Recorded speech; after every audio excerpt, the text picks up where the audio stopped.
পুজোর আগে রাজ্যের মুখ্যমন্ত্রী মমতা বন্দ্যোপাধ্যায় ভার্চুয়ালি উদ্বোধন করেছেন 3টি বাংলার শাড়ি স্টল। তার মধ্যে একটি ফ্র্যাঞ্চাইজি স্টল পেয়েছে শান্তিপুরের ফুলিয়া।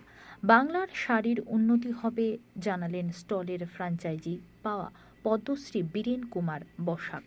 রাজ্যের মুখ্যমন্ত্রী মমতা বন্দ্যোপাধ্যায়ের উদ্যোগে বাংলার ঐতিহ্যবাহী শাড়ি ও মহিলাদের বৈচিত্র্যপূর্ণ পোশাকের সম্ভারে সুসজ্জিত বাংলার শাড়ির দুটি নতুন শোরুম এবং একটি ফ্র্যাঞ্চাইজি শোরুমের উদ্বোধন হয়েছে। ভার্চুয়ালি এই শোরুমগুলি উদ্বোধন করেছেন রাজ্যের মুখ্যমন্ত্রী। বলো মঞ্জু। হ্যাঁ মঞ্জু বলো। আর একটা ছবি দাও, ওইটুকু ছবিটা একটু করে।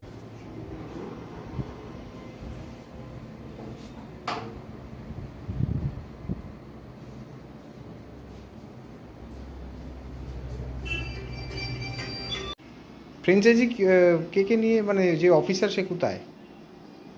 অফিসের মধ্যে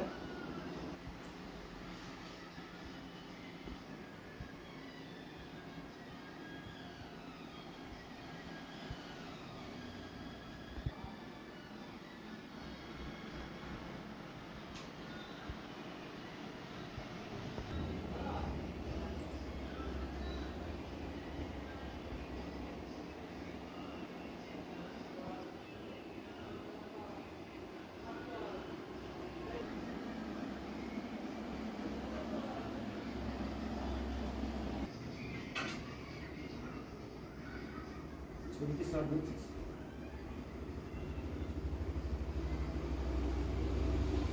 টেস্টি।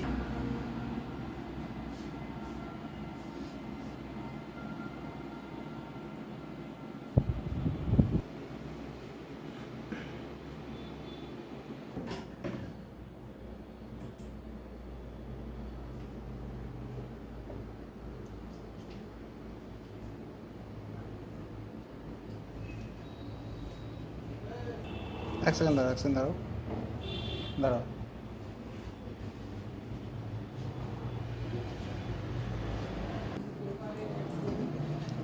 কাপড় দেখুন, আমাদের দিকে তাকাতে হবে না। আরো দু একটা খোলো। আর তুই একটা খুলে দিবি।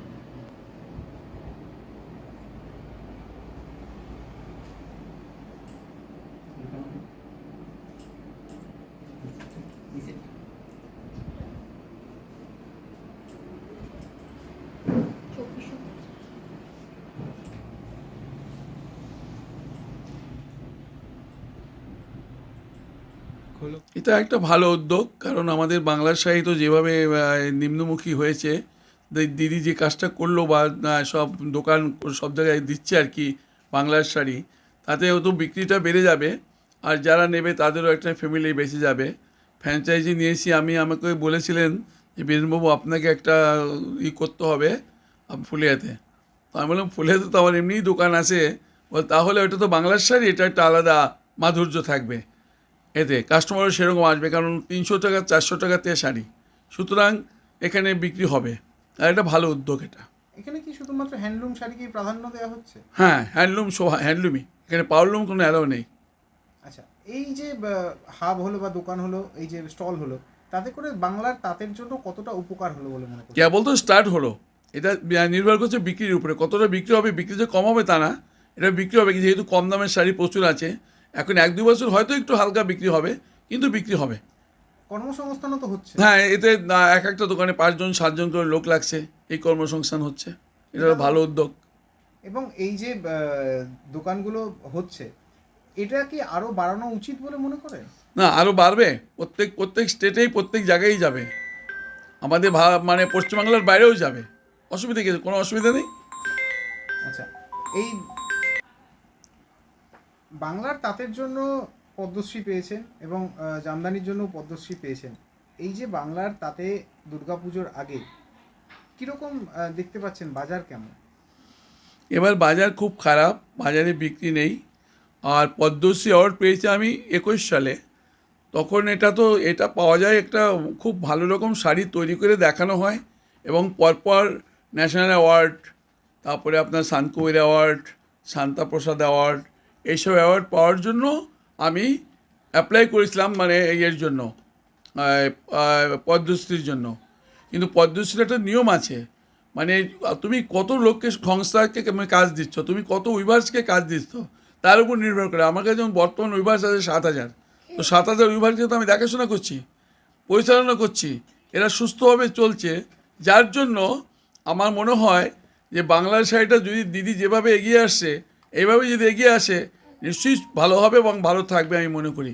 এবং আরেকটা কথা, আমাদের স্কুল ড্রেস যে দিয়েছে বানাতে, এতে অনেক উপকৃত হয়েছে আমাদের তাঁতিরা। আপনি স্কুলে তৈরি আমি করছি না, যারা করছে তাদের কথা বলতে পারি, খুব ভালো কাজ করছে।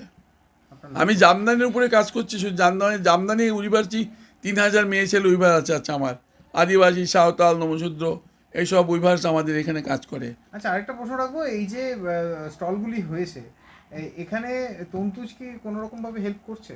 হ্যাঁ, তন্তুজ তো বড়ই হেল্প করছে, তন্তুজের কাছ থেকে শাড়িটা আসছে, তন্তুজ দিয়ে শাড়িটা এসছে এখানে। আপনার নাম পরিচয়? পদ্মশ্রী বীরেন কুমার বসাক।